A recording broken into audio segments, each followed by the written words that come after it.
भगवान शिव के द्वारा दक्ष को बकरे का सर लगा दिया गया।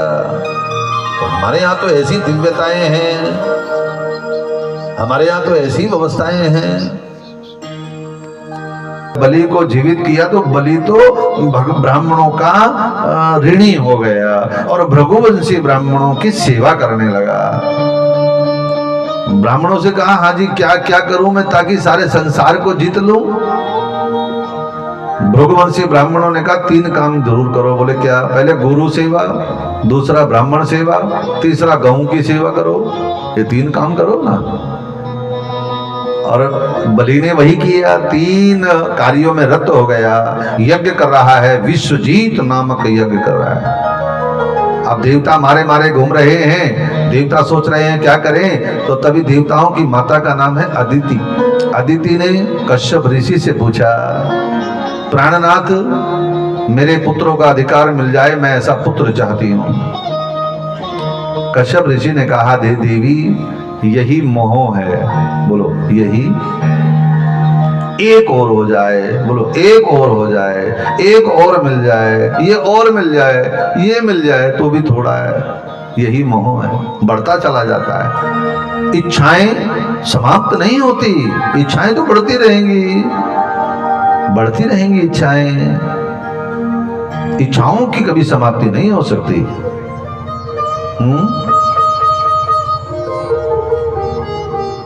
नहीं मानी अदिति, कहने लगी अगर तुम माँ बनते तो तुम्हें पता चलता कि पुत्रों के दुख का दुख कितना कैसा होता है। इसलिए आप कृपा करो कि मेरे घर में ऐसा पुत्र आ जाए तो मेरे पुत्रों का अधिकार वापस दिला दे।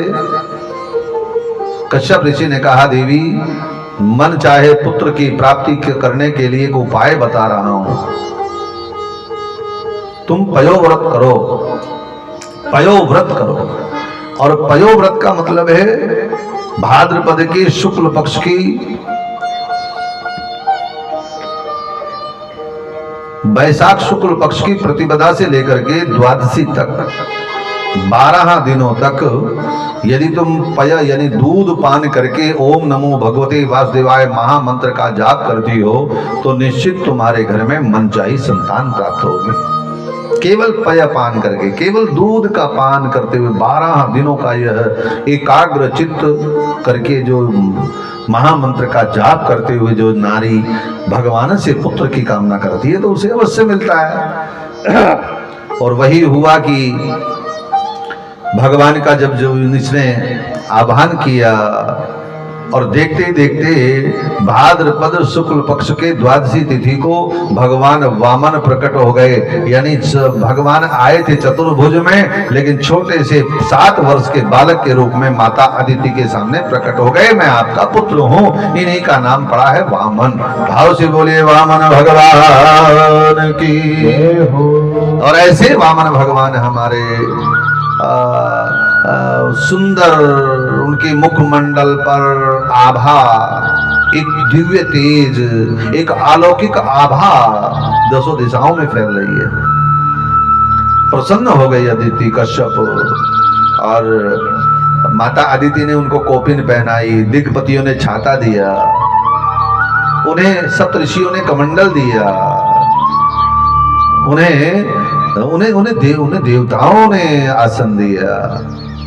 और ऐसे वामन भगवान जब उनका यज्ञोपवीत संस्कार हो रहा था तो ब्रह्मा जी के सामने जो दक्षिणा मिली ला करके दे दी। ब्रह्मा जी ने कहा, भाई ऐसा तो चलेगा नहीं। देखो यदि गुरु मंत्र लेना है, यज्ञोपवीत संस्कार कराना है तो भिक्षा लेकर के आओ जरा। अब भिक्षा मांगने के लिए कहाँ जाए महाराज? कोई मोटा सा यजमान तकड़ा सा कोई बताओ।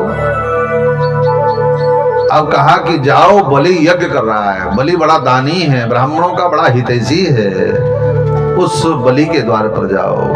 आज वामन भगवान, आहा, उनके मस्तक पर के ऊपर छाता है, बगल में आसन दबाया है, हाथ में कमंडल है और चरणों में खड़ाऊं है, नुपुर है और ऐसी पीतांबर धारण करके कंठ में वैजंती माला है और मानो ऐसा लग रहा है आज बलि के द्वार पर साक्षात सूर्य नारायण प्रकट हो गए हों। आज बलि ने दूर से देखा, द्वार पर कोई खड़ा है, द्वार पर कोई है, और बलि तो दौड़ता दौड़ता आया और देखने लगा। सुंदर भगवान की छवि को देख करके बलि ने कहा मन ही मन, आज लगता है मेरे पितृ बड़े प्रसन्न हैं, आज लगता है मेरे पितरों की बड़ी कृपा मेरे ऊपर बरस रही है। क्योंकि जब तेजस्वी ब्राह्मण, ज्ञानी ब्राह्मण, विद्वान ब्राह्मण घर पर तभी आता है, उसका पदार्पण होता है जब पितर सारे प्रसन्न होते हैं। आज मेरे पूर्वज सोच रहे हैं कि कोई पुण्य किया है। हे ब्राह्मण देवता, आपको कहां बिठाऊं, आपकी क्या सेवा करूं? स्वागतम ते नमस्तुभ्यं ब्रह्मन किम करवा मते। हे ब्राह्मण देवता, आपका स्वागत है, कहिए मैं आपकी क्या सेवा करूं? भगवान वामन मंद मंद मुस्कुरा रहे हैं, मंद मंद मुस्कुरा रहे हैं, बोले नहीं कुछ भी। बोले बताइए मैं आपको क्या दूं, क्या चाहिए आपको? जो कहोगे सो मिलेगा। एक बार मुख तो खोलो। भगवान वामन तो अपनी माला जप रहे हैं, मंद मंद मुस्कुरा रहे हैं बलि को देख करके। भगवान के मुखमंडल की ऐसा प्रभाव पड़ा दर्शन का बलि के ऊपर, तो बलि कहता है आज तो हे ब्राह्मण देवता तुम मुख खोलो तो सही, अगर कहो तो मैं अपने प्राण भी तेरे चरणों में निछावर कर दूं, आज तुझे मैं सब कुछ दे दूं। ये ऐसा भगवान के अलौकिक आकर्षण का प्रभाव है बलि के ऊपर। और जब भगवान कुछ देर नहीं बोले तो जानते हो बलि ने क्या कहा? बलि ने कहा हे प्रभु कि गां कांचन गुणनाधाम मृष्टम तथान पेयमुत विप्रकन्या।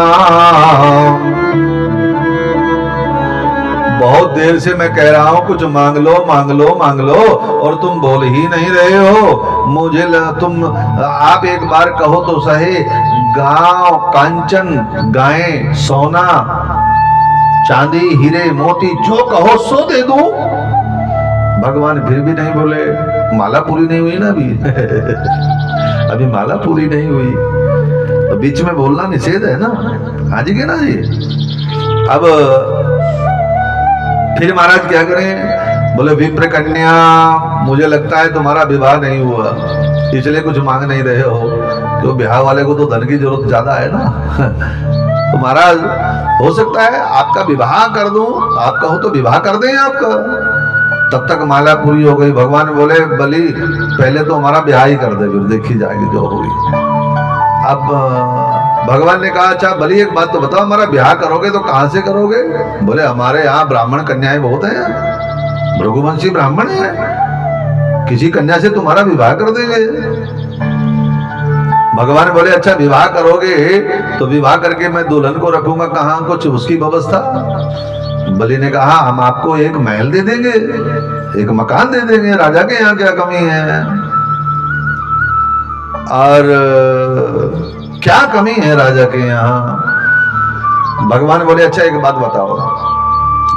नमो नारायण बोलो, एक बात बोलो बलि, ये बताओ जब मैं विवाह करके अपनी पत्नी को तो महल में रख लूंगा ठीक है, पर ये बताओ बच्चे भी होंगे? बलि कहने लगा हाँ बच्चे भी होंगे, जब विवाह होगा तो बच्चे भी तो होंगे। भगवान बोले अच्छा 2 4 6 7 8 10 कितने होंगे? बोले मुझे क्या पता कितने होंगे, जितने होंगे होंगे। भगवान वामन कहने लगे बलि अच्छा एक बात बताओ, जब 5 7 10 बच्चे होंगे तो उनमें 2 4 मरेंगे भी? बोले मुझे क्या पता। बोले जब अच्छा ये बताओ जब मरेंगे तो रोने की क्या व्यवस्था है? बलि कहने लगा रोने वाले कौन सा, किराएदार लाने पड़ेंगे कहीं से? भाई बच्चे तुम्हारे मरेंगे तो रोना भी तुम्हें पड़ेगा। वामन भगवान बोले बलि जिस काम को करके रोना पड़े वो काम मैं नहीं करूंगा, बस मैं तेरे पास आया हूं। यदि तू जिद कर रहा है तो एक चीज मुझे प्रदान कर दे। प्रदानी त्रिणी दैतेन्द्र संहितानि बस 3 पग भूमि मुझे दे दे, 3 पग भूमि। बलि